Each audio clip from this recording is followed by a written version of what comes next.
It is because we know it recorded the last time. Yes, here we go. This is Dr. Joyce Conroy, and we are going to discuss today an unhappy landscape.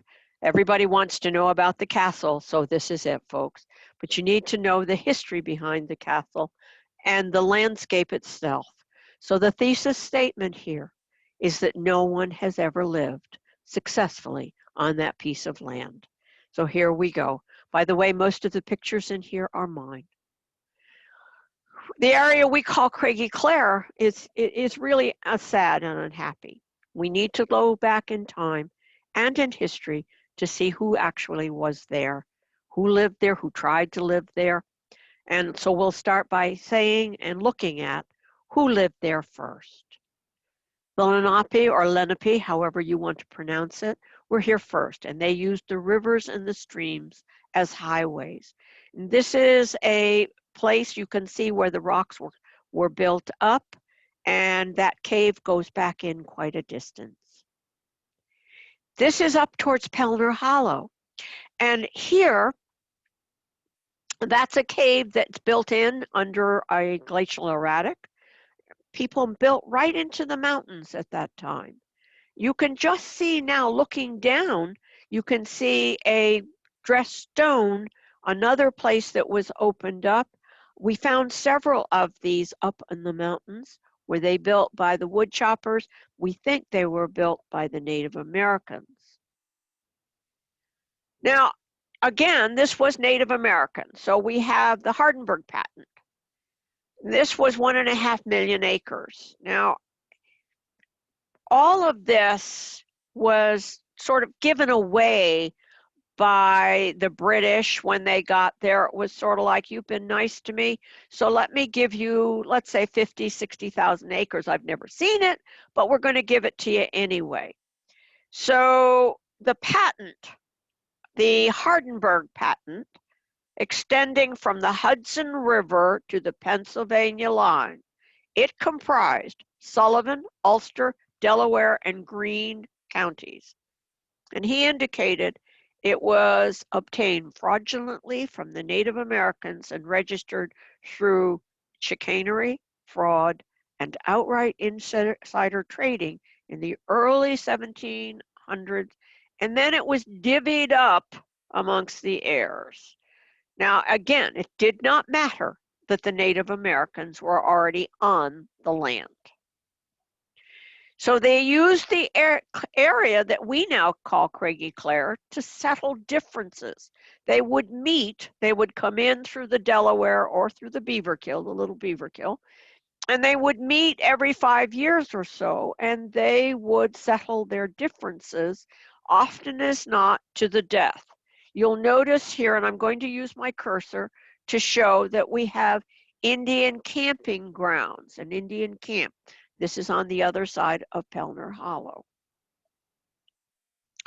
In 1938, there was a note in the Green Mountain News. According to the tales the Indians told of the first white settlers about the time of the Revolution, these fields were the grounds on which the Indian tribes met long ago to settle their grievances and created a great confederacy.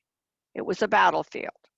I know that in that area up behind on Pelner Hollow, you can still find arrowheads and other memorabilia of the Native Americans. Now here is another one of these buildings, if you want to call it that, built into the ground itself. The roof is long caved in. Those are my hiking sticks, and this is up in Pelner Hollow. Now, we need to talk about Joseph Camer and the Civil War.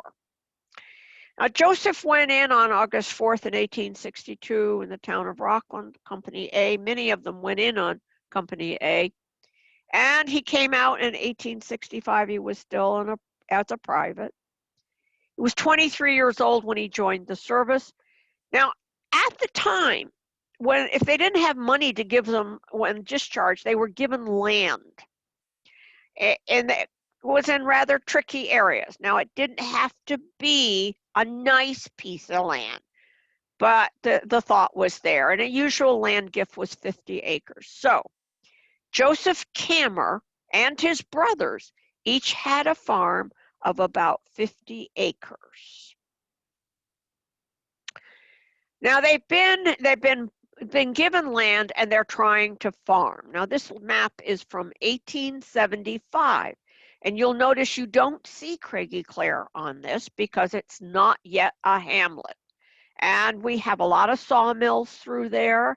We have a tannery up in the Beaver Kill, but the Cammers, as you can see where the two blue arrows are, that is where the Cammers are trying to farm. And that will be, by the way, the site of the castle. Joseph dies in 1922 in Roscoe, and this is his discharge. This is how he would get his pension. And unfortunately, oh, let me go back here. This is an aside. One of Joe Cammer's neighbors was also in the Civil War, and this is a claim for a widow's pension. James Hitt joined in 1862 and died in Maryland. His wife, his widow, Anna, was given a pension of $8 a month. Most of the pensions were along those lines, $7 or $8 a month. Not very much for a life lost. And as another point of information, we also have a Revolutionary War hero in this area. Holiday Berrybrook was named after William Holiday. He was in the militia of the state of New York in the Revolutionary War at 2 different times. And he's certified, this whole thing was certified by David Jocelyn, Justice of the Peace for the town of Rockland. Jocelyn will be a cemetery at one point, and it is also a hamlet. Now, when he signed his name, he spelled it Holiday. His farm was at the start of Holiday Brook Road going down into Colchester. So that is how the road got named. Let's talk about the Beaverkill River, which was a liquid golden goose. Well, the word trout, brook trout, made New York fishermen with money salivate and travel up into the unknown wilderness to try their luck. The farmers were always quick to perceive another moneymaker, would add a room or two to the farmhouse, and advertise in the New York papers as a boarding house. Joseph Cammer was no exception. The newspaper advertisement would mention good wholesome food, fresh milk, vegetables on the farm. The key word was fresh. Fishing would be mentioned on someplace in the ad with fresh air, and the train brought the boarders into Rockland. The livery service took the guests to the boarding house and the farms. Life was good. As another aside, Lincoln Back Farm Road, that was also named for Lincoln, who had a boarding home up the way at the top in Jocelyn. Joseph Cammer sells a piece of his property in 1891 to Bradford Lee Gilbert. Bradford Lee Gilbert was a railroad architect, one of the best in his time. He designed the Middletown train station for the O&W. He designed a number of buildings in New York City and was quite wealthy.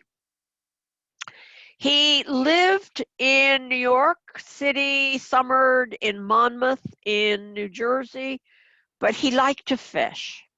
And he wanted a cabin, he wanted a place up in the country where you could go fishing. So Joseph Cammer sells a large piece of his property to Bradford Lee Gilbert, and he also in the deed put a picture in it. So this is the Beaverkill River down here. Okay, he sells all of this acreage here, and here we have where the castle is now. So we can see lodge. He had built a lodge, and there was a spring up there.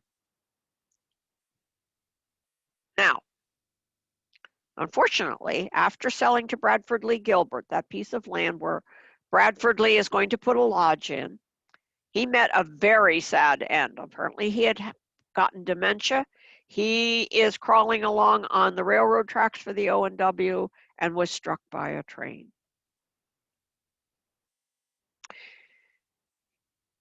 His wife was reclusive. She went into Roscoe a year later. Now, the Cammers never lived on that portion of the land.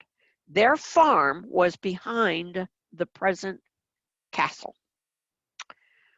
This is simply a deed to the front where we will have the Christian Advent Church, which is long gone also, but it also was in front of the castle and slightly to the side.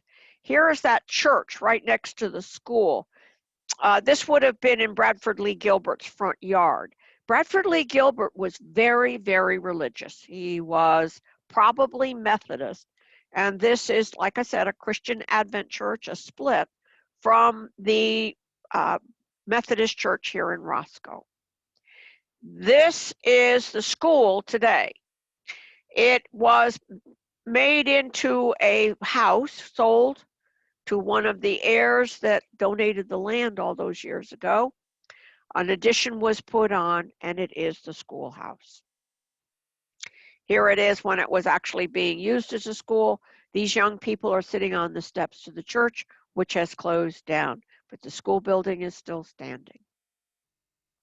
This is not the school building, I thought it was when I took this picture. This is actually a shower house that was built by the Camp Eureka. We need to take a look at Bradford Lee Gilbert and his beginnings. We have to go back to an Irishman, Jerry Macaulay. He had a mission in New York City. At that time in New York City, alcohol was terrible. Alcoholism, the Bowery, people were drunk on the streets. Jerry was from Ireland. He was a thief. He developed tuberculosis while he was locked up in the Tombs, which was a prison. He married Maria, also from Ireland, and they developed the Water Street Mission. A mission at that time was where the homeless or the alcoholics knew they could get a meal. They would have to sit through preaching, being exhorted to stop drinking, do your best. They weren't going to, but they could get a meal, often as not a place to sleep on a bench. So now Jerry dies from the tuberculosis. His wife continues the mission, and she there meets Bradford Lee Gilbert, who is married, okay? This is the mission. This is an old picture showing Macaulay's mission at 316 Water Street. Everyone is welcome. You'll notice that it's 3 stories tall. Maria Macaulay had an apartment up on the 3rd floor. Now here's where bankers would gather. They would come and sit up on the dais, that's up in the front, and they would talk to everyone who sat. Most of the time these guys were asleep, but again, it was a hot meal that they were going to be getting. Clothing, a blanket. Now, Bradford Lee Gilbert had gotten into a relationship with Maria Macaulay. Mrs. Gilbert shows up, the true Mrs. Gilbert, in front of all the bankers, in front of everybody, goes, "That's the other woman. I'm suing her, and I'm going to divorce my husband." Well, they were divorced. He still sees Maria, but they don't get married for a while. So now we had an old church record which said, Brother Wilcox was pastor of the Cooks Falls Methodist Church. The church at Rockland burned. Now, the Methodist Episcopal Church on Rockland Road burned down completely. At that time, Brother Gilbert, husband of Mrs. Jerry Macaulay of Water Street, promised to do a good deal for the church in Rockland, but failed. Finally, because he met with financial review reverses himself, it wasn't that. He became very ill. He was offering to help out the Methodist Church or support of the Christian Aspen Church. He knew he was known to the pastors and the ministers of the different ones in the area. Now, I'm going to read this because it is a point. The widow of Jerry McCauley and Bradford Lee Gilbert waited 4 long years to get married, but it also merited a note in the Times. The Times was really gossipy prior to 1900, and this was a really good, juicy story. Now, both continued the work at the mission. Just before he married Maria, he purchased that piece of land from Joseph Cameron around 1888. That was the first piece he purchased. He builds the lodge overlooking the Beaverkill River, and he invites all his friends to come up and fish for trout. They would come up by themselves. We have a story of a doctor coming up prior to 1900 and catching the best fish ever. Bradford Lee brings the new wife up to the area and expands the lodge to magnificent status. Since there were now a number of families in the area, a petition is made to the Postal Service for a new post office. Maria Gilbert is asked what it should be called and suggests Craigie Clare after her home in Ireland. The property is sold in 1904 as Gilbert is ill. He had kidney disease. She's 11 years older than Bradford. And she has a child, and that is why they got married. I don't think he ever would have remarried, but she became pregnant as a change of life baby, and so they were married. Here she is, formerly Mrs. McCauley, but this is Mrs. Bradford L. Gilbert. This talks about, this is Daniel Coase in 2011, wrote about Bradford Lee Gilbert, and he indicates that they had a daughter named Blossom. Now, Bradford Lee Gilbert paid for this boat and for the organ that had been in the Advent Christian Church right there in front of the lodge. He named it after Jerry McCauley. So they launched the Jerry McCauley so that people and the docks could have a place to come and hear religion preached to them. Once again, also get a hot meal and some clothing. Let's talk about the lodge. The Beaverkill Lodge, notice the headline here. Country residents at Craigie Clare, at that time it was only one word, it wasn't two. One of the finest in America. It was huge. It also talks about the fact that he came to Craigie Clare 12 years ago, and as the pioneer, the city man of that section, he purchased several adjoining farms and tracts, so that today his estate comprises several hundred acres. So now he talked about how the post office was changed, but he also tells about the fact that he's got squash courts, he's got tennis courts. He also in the back is putting up Camp Maurice for a friend of his. Mr. Maurice is a soldier, and the camp was planned particularly for his entertainment when he pays a visit to the lodge this summer. The object is to have as near Army life as possible. A large flag flies from a high pole, and a monster cannon is mounted in the camp from which the sunset and sunrise salutes will be fired. Mr. Gilbert contemplates building an automobile road to Rockland. He is negotiating for the purchase of an abandoned highway, and if he is successful, he will construct one of the finest private roads in the county. I don't know if that ever happened. I don't know what happened to the cannon. I don't know what happened to Camp Maurice. Could find no record or anything about it. So back to the lodge at Craigie Clare. The school is still operating. The church is there. The congregation is dwindling. We know by this time Gilbert's lodge was extensive lodge, and had also been designed by a brilliant architect. It is now vacant because Bradford Lee Gilbert has died of kidney disease. Along comes a man by the name of Maurice Sternbach. He is very wealthy. He was left a fortune by his father. He is also very, very, very mentally ill. He's bipolar. He had to get married, as his 1905 wedding to a wealthy young woman was at her home, and very quiet, and they left for Europe immediately, and a child was soon born about 5 months later. This child will die of drowning in 1913. One other child will be born before Regina Sternbach, who is really wealthy in her own right, will divorce Maurice. Now, everything is vacant up there.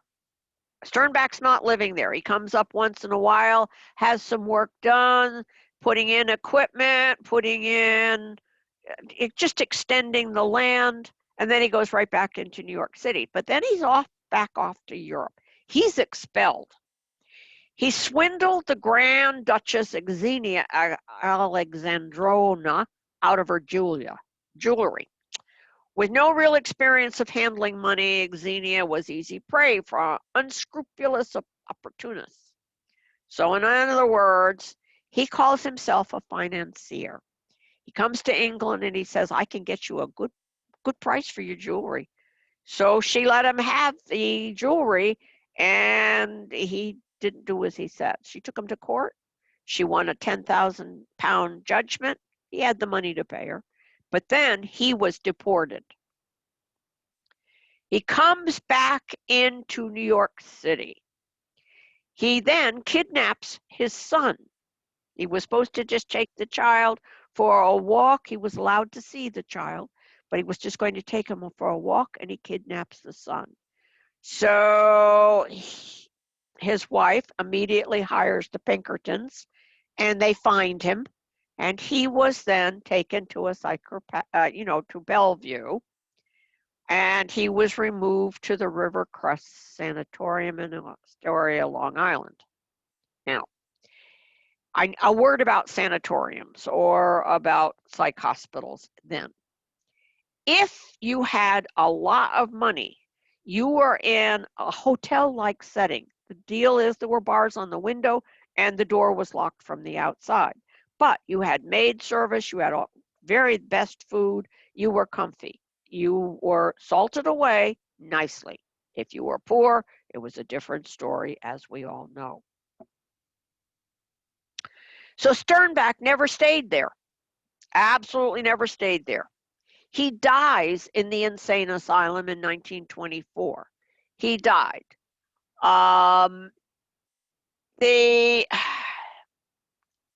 It gave how he tried to swindle the Duchess, and again, this is from the Times, and it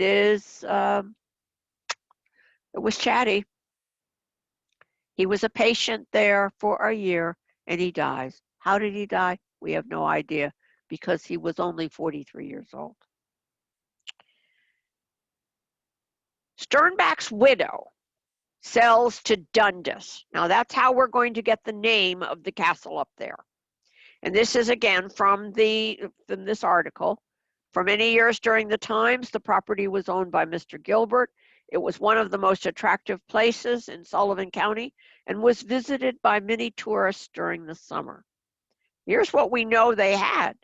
Main residence known as the Lodge, built of stone containing all modern improvements, a bungalow, a farmer's house and farm building, stables, garages, squash court, tennis court, and swimming pool. Okay, this was huge. Nobody's there. The property is vacant. Here's the castle gate in 1918. Now, Dundas, the gates themselves and the stone wall, that was put in by Sternbach. But then Dundas, because he likes to see his name, put the little confectionery bit with the D in it on top of the gate. Ralph Wirtz Dundas. He buys the property in 1915. He spends the next 5 to 6 years building his castle. He was a Scots laird. He wanted to be a Scots laird. He really wanted a Scots castle. He was willing to spend lots of money to do it. He's got money.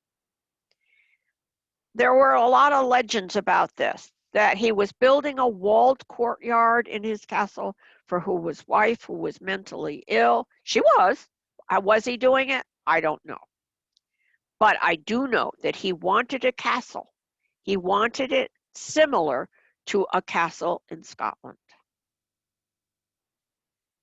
Now, unfortunately, he dies. Again, dies young. His widow is immediately put away in a mental institution. She is she's pronounced incompetent, and he dies on October 16th. She is put in August 1922, a year later, not even a year later. They have one child, Muriel. At that point, she's 18 years old, and she's taking the around the world tour with her lawyer, with the Guardian. So she was committed in May. She's declared incompetent, and it gives you an idea of how much her property is valued at. That's a lot of money for 1922. The daughter is also wealthy because she was left an inheritance by the grandmother. So Mr. Phillips is the lawyer for the estate. He's appointed guardian. Unfortunately, Dundas' daughter is also insane. She's committed in 1942, and she dies. She marries a descendant of Daniel Boone. He wasn't wrapped too tight either.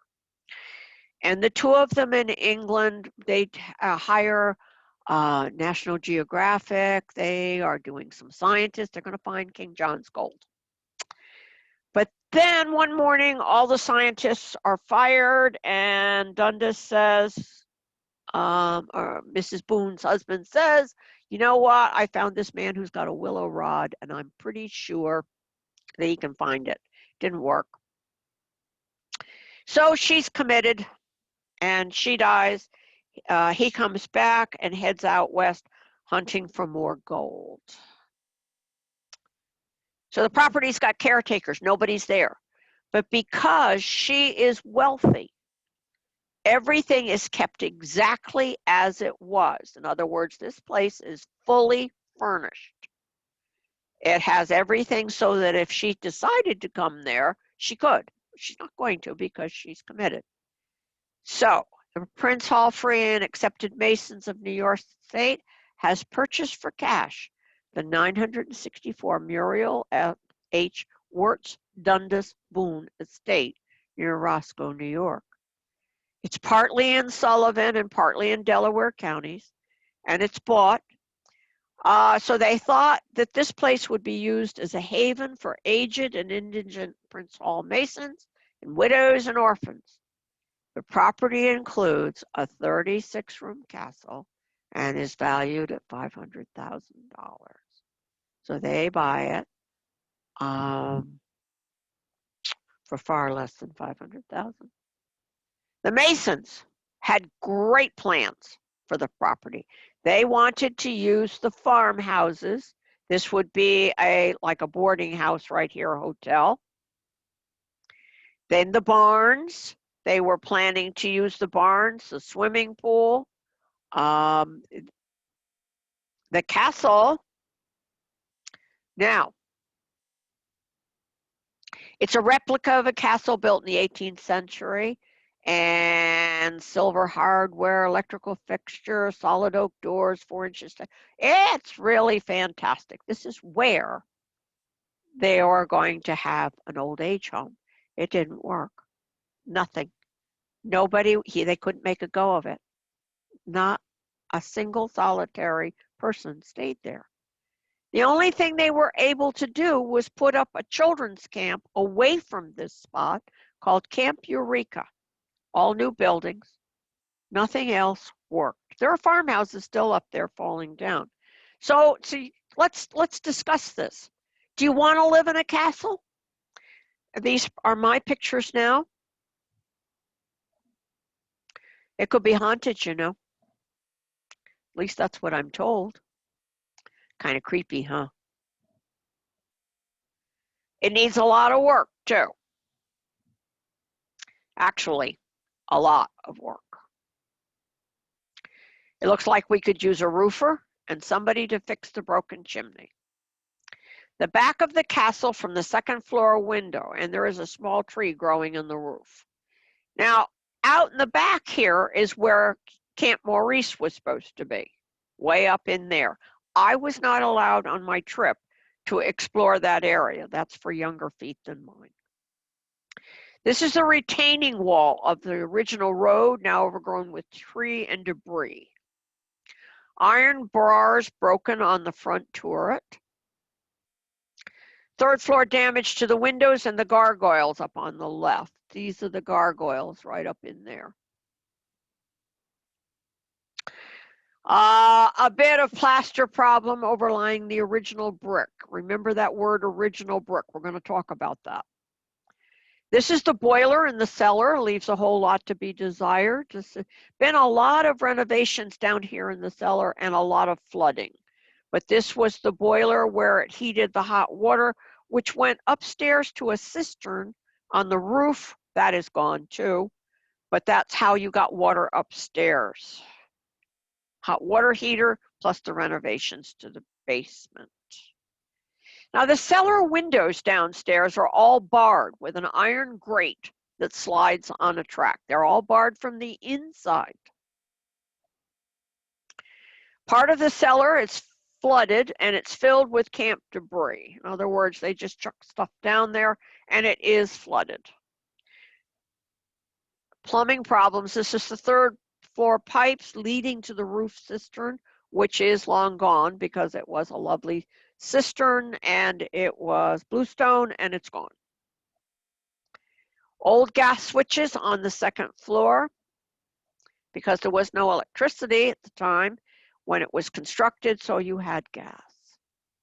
This is the linen closet, missing drawers, and of course the linen. What's left of the kitchen, and there were call buttons in here.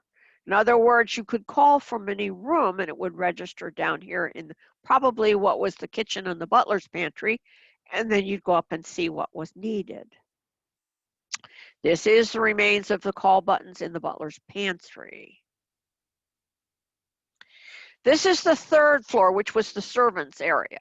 And it was really odd iron straps on all the doors. I do not know what that's for. And the closets, they were really incomplete. And I'm thinking that this might have been when the Masons were trying to renovate the place that they put these closets in, because the closets in all the floors were long and narrow.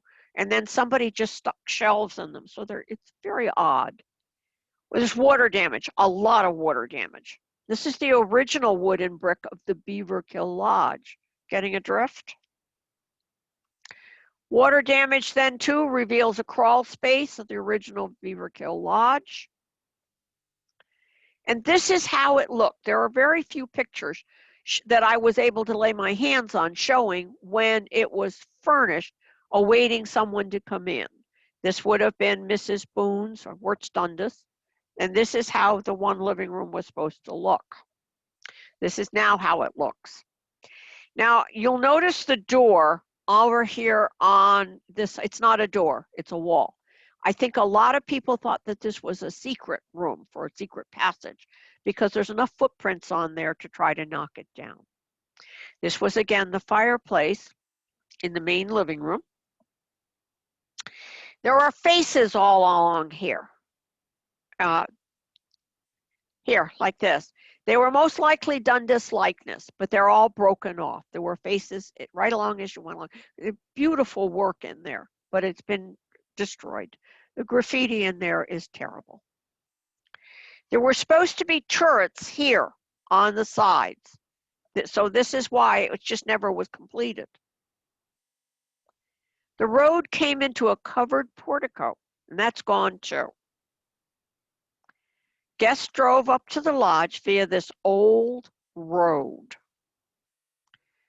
The lodge is basically intact inside the stones on this end of the castle. The Beaverkill Lodge is most visible inside this portion. So if you're getting a drift now, Dundas was cheap.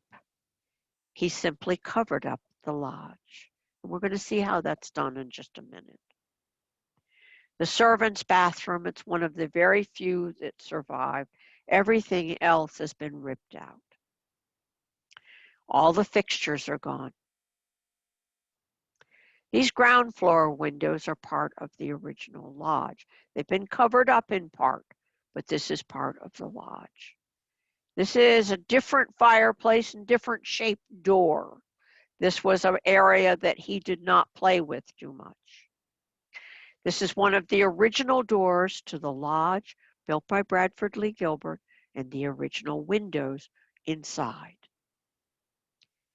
This tree is less than 100 years old, and this is where the flooded cellars are. There are cellars underneath here, and they are flooded. This is the north unfinished turrets, and could also be the remains of the lodge too, because I noticed stonework there. These odd-shaped hallways, Dundas had to incorporate the lodge into the castle, and so he just slapped it on, and he didn't care if it sloped down, up, sideways. We're just putting a hallway in there. Really, really odd hallway and tiny little closets, and that is because the lodge is folded into here. So you'll notice that these are tiny, tiny doors going in, and these are closets. Now, I stood in one spot and did a panorama. Of course, these pictures are shot with a regular camera, not a phone, and it is a digital camera. So I'm not moving anything except turning my feet and the camera. You'll notice the damage to all of the windows, which is really very sad. Now, notice the shape of the windows as I start to come around. They're a little bit different. Notice the dots and the haze up there too. Yeah. Panorama number 4. Number 5. The windows. Take a look at the windows and the shape again. Now that fog is not my camera, by the way. We were not able to explain that, but it's not my camera. Another view of the northeast part of the castle. Once again, Camp Maurice would have been someplace up in here. The wall, by the way, is over 20 feet tall. Was he planning to put more castle stuff in there? I don't know. This is the river view. Now, Gilbert had pools here. So we're looking down. Here is the river. Here's the road. So that when you actually see the heart-shaped pools, he had terraces, he had pools, and might have even stocked them. Here are more of the terraces leading down to the river. Again, this is the original roadway in. The current roadway with a side view of the caps. This is the current roadway into the castle. This part was originally the one side of the lodge. This is a walled courtyard. The cellar stairs are on the right. Stairs to nowhere on the right, and the stairs to the cellar are on the left. This is a turret facing the river and containing stairs to the cellar. Now let's take a look. This is the lodge being folded into a castle. Again, he wanted a castle. But Dundas was cheap.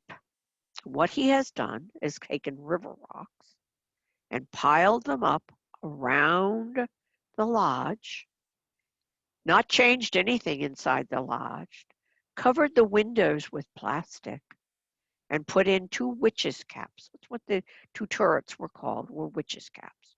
He's also removed one floor, one side of the lodge, left the cellars underneath it, and made it a walled courtyard. He's also changing the way that the portico is going to look. Notice this. See how he's changing the shape? Okay, there's the original. Here's his rocks. It's wintertime, so the work is stopped. Here is the original roof line of the lodge. Here we see now this will be that walled courtyard. Okay, once again, that's someone standing there, by the way. Once again, he is going to change this piece right here. This was the footprint of the lodge. Notice the leaded windows of the lodge, the different arch. This is all going to be covered up. It's still there, but it's going to be covered up with river rocks.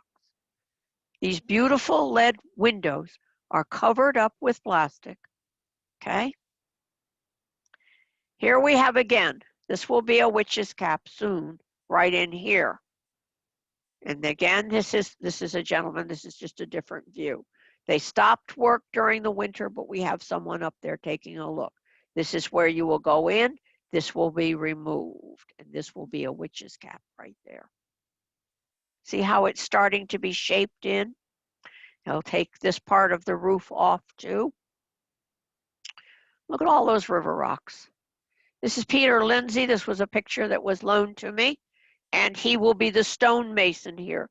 Notice how they're going to be covering all of this up. Lawrence Smith's dad worked on stones, and this is after they have finished, and they've put all those river rocks around the castle. All done. Here we have those two witches' caps that are on the outside. We now have everything folded in. The lodge is in there. Different roof line, different windows. Wood for the staircase frame. This is about 1912-ish, because there's going to be a huge bluestone staircase that's going to go down into the backyard. We don't know who this is. This was a picture that was given to me. We don't know who it is. We think it's a caretaker. He's holding a ball glove, and this is a little boy when you do a different shot of it. Looks pretty nice, doesn't it? This is the pines in the front in 1915. Here we have Clive, Gene Smith's grandfather, who will be driving back and forth from the railroad station. And there we have a sleigh over there. Kit is the horse. Now, this is in Dundas time. You'll notice that we have the little confectionery up there. We're still working on the staircase.